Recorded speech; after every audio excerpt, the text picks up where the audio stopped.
Alrighty, so we have left Bramwell station, let the tyres down, and we are currently on the track into the start of the old Telegraph, the OTT. So we put a message out on Facebook for anyone that was in the campground that wanted to do it, didn't want to do it by themselves, and we've got Ben and Kiralee took us up on the offer, so they're tagging along behind us in a well set up 79 foil rear end and lockers, so he'll probably show me up, I'd say, but should be a good bit of fun. So we'll show you a look at Palm Creek when we get there, but at the moment we're just cruising in. Had a good night at Bramwell Station last night. It was nice and quiet. After probably 8 o'clock you wouldn't have known anyone was there other than us. It was so quiet. Hot showers, flushing toilets, right at the start of the Teletrack, cafe with a good little, does good hamburgers for about $20, so yeah, we're really happy with it. I think it's $15 an adult per night, and they don't charge for kids, so it costs us $30 a night to stay there. So we were there last night, so we could get up nice and early and start the track today, and we're going to be there again tonight after we do this southern section of the track. So we don't know exactly, we've never been here before, but from all accounts you basically start here at Palm Creek, drive through the southern half of the Teletrack, come out at the bypass station, the bypass road near the ranger station, I think, and then we'll come back down the Maina Road, go back to camp, and then tomorrow we'll pack up, move the caravan up to the middle point, or the little camping grounds just off the road, and then we'll come in from the middle of the track and do the other sections of the track. So sort of do the track in 3 bites basically, and do all the awesome waterfalls and stuff. That's the reason why everyone comes up here. But so yeah, it would be good to have a bit of company on the track. They've got kids as well, so we'll show you once we get up here. Are you excited, kids? Yeah. Riley's excited. We used to do a fair bit of 4-wheel driving in another car that we had. Used to do a lot of boys trips, and Riley used to come on all those. So it's been a while since we've done any good 4-wheel driving, isn't it, mate? The girls haven't done as much, but they've done some good stuff, so let's see if we get out unscathed. So this is the original Palm Creek entrance that is infamous and on every 4-wheel drive video. It is super steep this year. We decided not to go down this one just because it is so narrow. The 200 series with scrub rails just doesn't fit without scraping the whole thing, and I wasn't interested in doing that.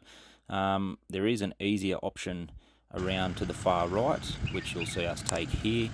It is nice and easy. It's nice and wide as well, so it doesn't throw your car into the bank or anything nasty.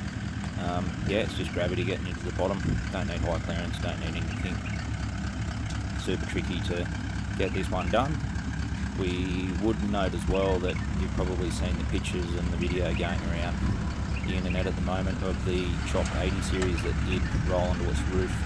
Did a nice big front flip down that original Palm Creek entrance. So yeah, just if you were to do it, our advice would be have somebody hooked onto the back of you with another vehicle with a snatch strap, just with a little bit of loose snatch strap, and then if something does start to go wrong, they can give it a quick yank back and keep it on its wheels.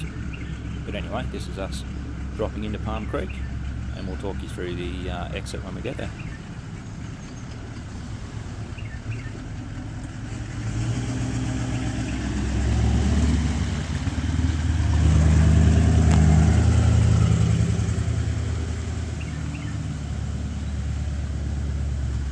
As you can see, being this late in the season, sort of in August, the rivers had dropped quite considerably. Yeah, it wasn't overly deep. If you were to come earlier in the season, around that sort of end of June, July, all these river crossings are a lot deeper, so keep that in mind. If you're not wanting to do deeper river crossings, then come a little bit later in the season. The trade-off with that is that there's been so many cars through that the PDR is in terrible condition. So, but here's Ben coming through now.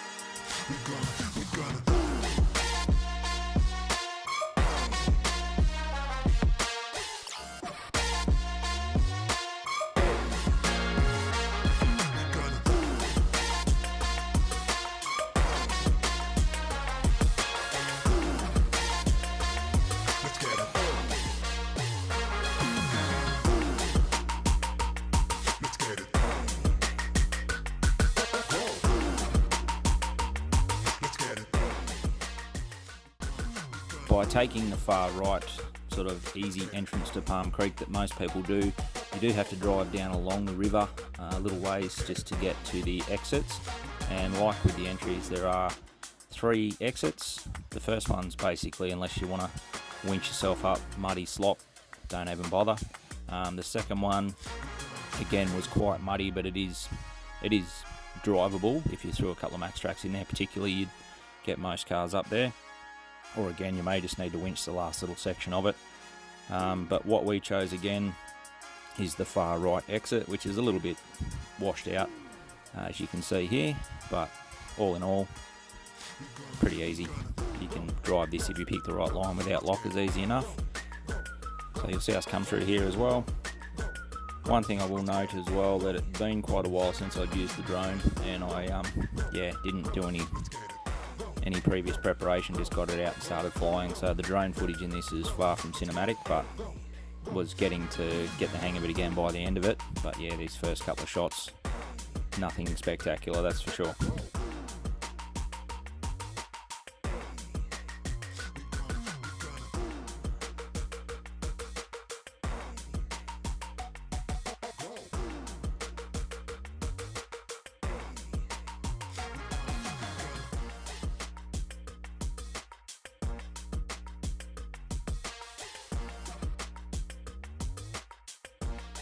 Particularly this one here, I was just coming up at a nice gentle pace, and Ben decided to make it a bit more impressive and came up a bit quicker than I expected, so I just turned tail and ran for home with that one, so we missed a fair bit of footage. So what you probably won't realise about the Teletrack, and what we sort of didn't give enough credit to, I guess, is there are your, multiple creek crossings and your technical sections, but there's also just a lot of this that we're seeing here now, which is just driving through mundane track, basically. The good thing about it is that it does change in landscape continuously. You go from really red dirt sections to really dry, dusty sections, wet sections, rocky sections, open, really tight rainforest. It's just, it's really amazing how much the track changes. So yeah, with most of this, there is some sections that are a little bit washed out, and obviously the more that the season goes on and the more cars that have been through with big tyres and things, the more washouts and chopped up sections and that you get. But with these sections between the creeks, generally speaking, there's a couple of ways around anything a little bit difficult. Not that there's anything sort of overly difficult on the whole track, but there's sections where, you don't have to drive. You can choose your own adventure. If you want to go through the tough bits, go through it. If you don't, pick a line around it.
Got it, Ken.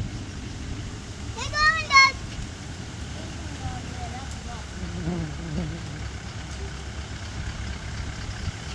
I don't want to drop this.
Got the camera woman running out in front. We've got a pretty big wombat section here, which is going to make us dance around a bit. It's always interesting to see, like, your video never shows the track justice to how bad or good it is, or how off camber or any of that stuff, but it's very interesting when you can actually compare two different vehicles doing the same line and see which one picks up a wheel worse, which one does it easier, and it'll give you an idea of if you're in a wagon or if you're in a ute.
Ben's going to go have a go at the muddy line. These twin locked coil rear, so it's just going to be whether he can get any traction on that mud.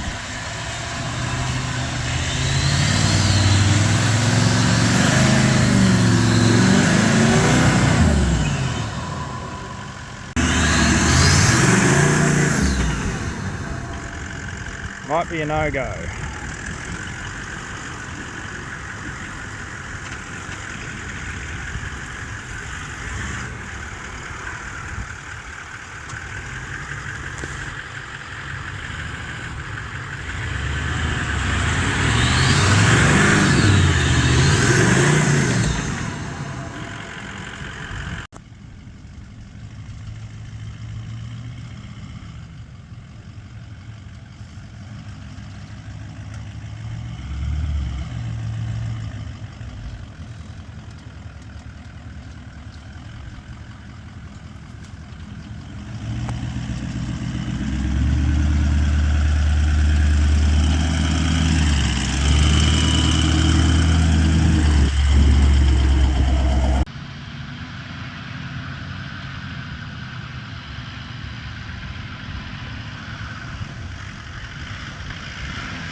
So this is coming down onto Birdie Creek. So we had a lunch stop at Dalhunty, a little waterfall, water crossing there. That was really nice. Got to have a swim and cool off. I think if you're looking at doing this lower section from Bramwell Station, that's probably about your halfway point, I think. So it's a good spot to have lunch anyway, because if you leave at a reasonable time, you get there about lunchtime.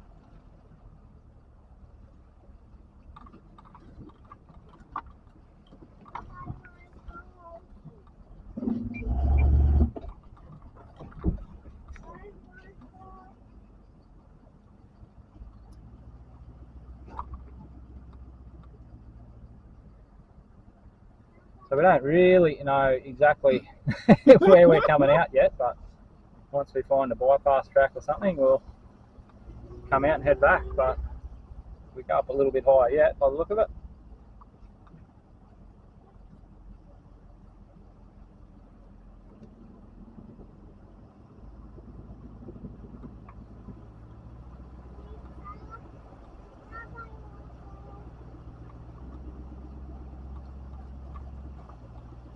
It's got an arrow on it, so is that telling us we got to go this way?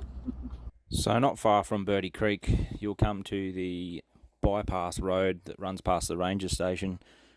We did call into the ranger station on advice from some other people, and they were very friendly and happy to see some travellers. Showed us through the office and some of the artefacts and things they've got there.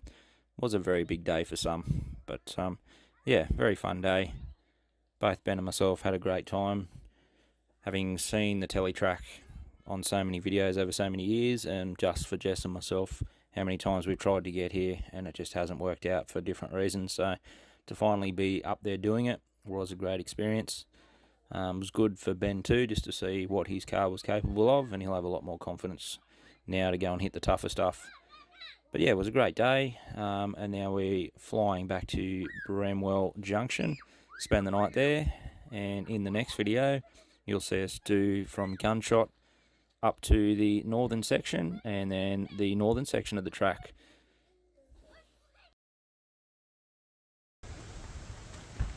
So we've made it to Gunshot. We've been told there are 6 options to go through, so we'll check them out. So this is one of them. The camera's probably not going to do it justice at all, but it's big, steep one there. We just watched someone do the main Gunshot with not too many